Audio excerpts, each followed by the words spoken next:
Assalamualaikum warahmatullahi wabarakatuh. Saya atas nama Nurfidia Suses, Tambuk A41208082, kelas C, Pendidikan Guru Pendidikan Anak Usia Dini, Universitas Tadulako. Tujuan saya untuk membuat video ini yakni untuk memenuhi tugas ujian akhir semester saya, mata kuliah manajemen kelas. Di sini saya akan menjelaskan bagaimana pengelolaan manajemen kelas serta model pembelajaran sudut, area, sentra, dan model kelompok dengan pengamanan, dan bagaimana dampaknya serta bagaimana model proses pembelajarannya, dan kesimpulan. Baik, di mana pengelolaan manajemen kelas itu sendiri merupakan kegiatan-kegiatan yang diupayakan oleh seorang guru untuk menciptakan situasi kelas yang kondusif dalam rangka pencapaian tujuan pembelajaran yang maksimal. Menurut Alben Ambarita, manajemen kelas dapat dideskripsikan sebagai proses mengorganisasi dan mengkoordinasi peserta didik untuk menyelesaikan tujuan pendidikan. Artinya, guru harus dapat menciptakan pola kegiatan yang berbeda-beda sesuai dengan kondisi dan keadaan, sehingga peserta didik dapat memanfaatkan rasionalnya dan bakat kreatifnya terhadap tugas-tugas pendidikan yang menantang. Adapun model pembelajaran sudut, area, sentra, dan model kelompok dengan pengamanan serta dampaknya dan proses pembelajarannya yaitu sebagai berikut.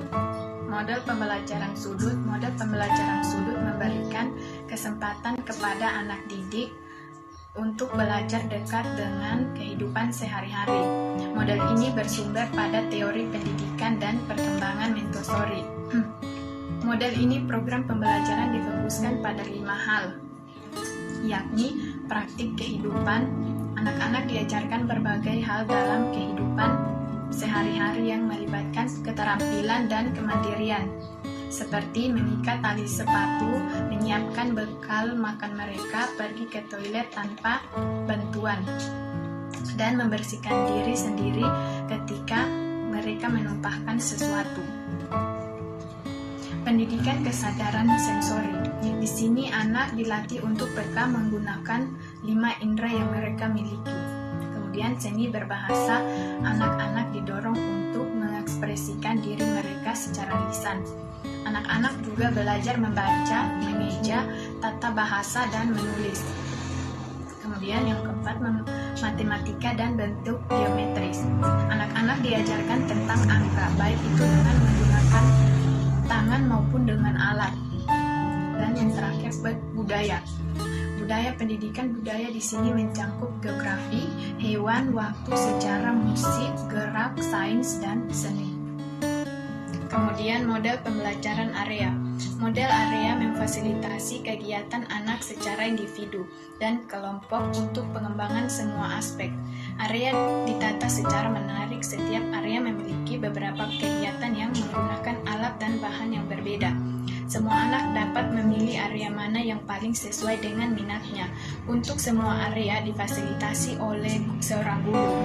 Guru mengawasi anak-anak yang bermain di semua area yang dibukanya. Area yang biasa dibuka terdiri atas area sebagai yaitu area balok. Area balok memfasilitasi anak untuk mengembangkan pengetahuan dan keterampilan berpikir matematika, pola, bentuk geometris, hubungan satu dengan yang lain, penambahan, pengurangan, pengalian, dan pembagian. Kemudian area drama. Bermain drama penting untuk anak usia dini sebagai proses melatih fungsi kognitif seperti mengingat, mengatur diri sendiri, mengembangkan kemampuan berbahasa, meningkatkan kemampuan fokus atau konsentrasi, merencanakan, menentukan strategi, menentukan prioritas, mengembangkan gagasan, dan keterampilan-keterampilan lain yang diperlukan untuk menunjang keberhasilan di sekolah nanti. Kemudian yang ketiga, area seni. Area seni mendukung pengembangan kreativitas dan pengalaman taktil anak dalam menggunakan berbagai bahan dan alat. Inti dari kegiatan seni adalah anak-anak mengekspresikan apa yang mereka amati, pikirkan, bayangkan, dan rasakan melalui alat dan bahan yang digunakan. Contoh menggambar dan mewarnai gambar dengan berbagai alat seperti finger painting, melukis dengan kelereng dan dengan sikat gigi, dengan benang, dengan sedotan, cermin, tetesan lilin, dengan kuas besar, kuas kecil, dan lain-lain. 4. Area keaksaraan. Area membaca buku berarti mengajarkan anak untuk membaca dan menulis seperti layaknya kegiatan membaca dan menulis di sekolah dasar. Area membaca dan menulis dimulai dengan mengenal simbol-simbol sederhana dari benda yang ada di sekelilingnya, membuat coretan di atas kertas. 5. Area pasir dan area air, lebih kepada pengembangan sensori motorik. Namun, area ini sangat kaya dengan konsep-konsep matematika dan sains. Anak belajar penuh, kosong, berat, ringan, volume, dengan sebagainya. Anak juga dapat belajar tentang perubahan bentuk, perubahan warna, dan sebagainya. Kemudian, area gerak. Area gerak dan musik. Gerak dan musik untuk anak usia dini sangat penting untuk membangun kesadaran akan gerakan diri sendiri, mengikuti irama musik, mengenal bunyi alat musik, mengeksplorasi alat-alat sederhana menjadi alat musik bebas. Kemudian area sains. Area sains menyediakan banyak kesempatan bagi anak untuk menggunakan panca indera dan menyalurkan langsung minat mereka terhadap kejadian-kejadian alamiah dan kegiatan-kegiatan manipulatif. Area sains juga dapat dilakukan di luar ruangan dengan tanaman, binatang, dan benda-benda di sekitar. Kemudian ke-8, area matematika. Sangat kental dengan kegiatan manipulatif. Di area ini anak dapat belajar tentang bentuk, hitungan, angka, jumlah, pengelompokan, ukuran, pola, serta memasangkan. Di area ini juga anak belajar pengembangan bahasa sosial, emosional, aspek perkembangan, dan sebagainya.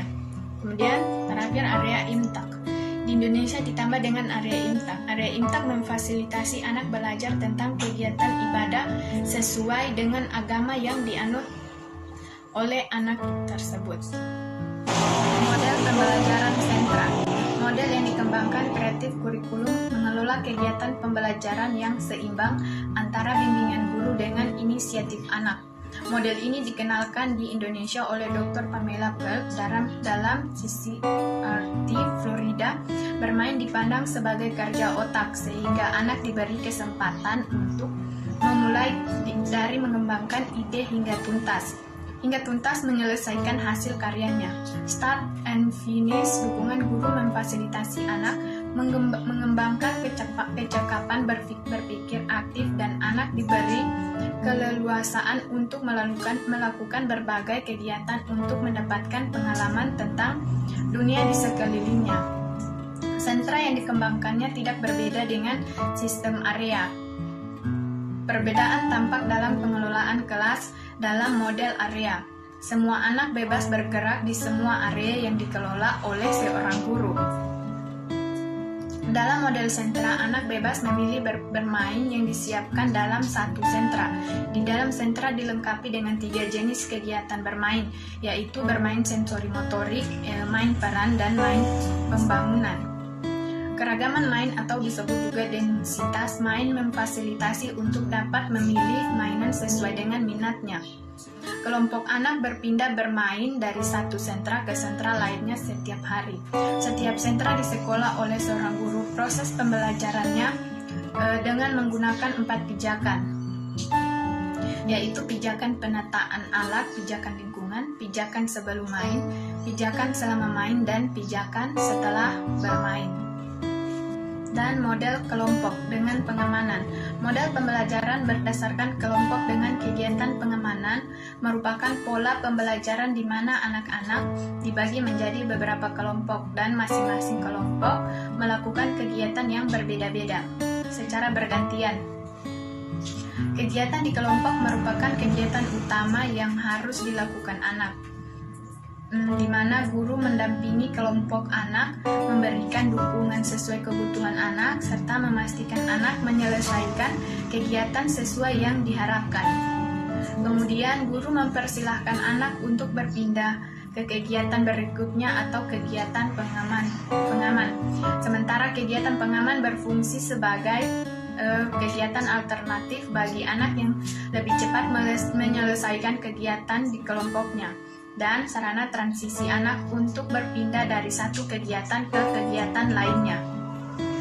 Melatih kesabaran dan mengendalikan perilaku anak saat menunggu giliran, serta pemenuhan minat anak terhadap kegiatan yang disediakan guru. Ketiga, penguatan untuk pengamanan. Sediakan alat pada kegiatan pengamanan, harus mempertimbangkan karakteristik dan minat anak terhadap kegiatan.